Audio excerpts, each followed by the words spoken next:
देवराज news, जनतेचा आवाज जनतेसाठी।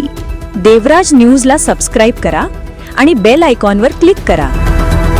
नाशिक ग्रामीण पोलीस गुन्हेगाराच्या विरोधात सध्या मोहीम सुरू केलेली आहे। गुन्हेगार आपली दहशत बसवण्यासाठी वेगवेगळ्या रीलच्या माध्यमातून लोकांच्या मनावर राज्य करू पाहत आहेत, परंतु हीच गोष्ट त्यांना जेलमध्ये घालू शकते।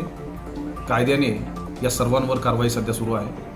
जे कोणी कायदा मोडेल त्याच्याविरुद्ध पूर्ण जिल्ह्यामध्ये सक्त कारवाई करण्याच्या सूचना देण्यात आलेल्या आहेत। कुठल्याही मुलांनी दहशत पसरवण्यासाठी कुठल्याही चुकीचं कार्य करू नये किंवा एखादं वेपन घेऊन सार्वजनिक ठिकाणी सोशल मीडियावर अशा प्रकारच्या पोस्ट टाकू नये।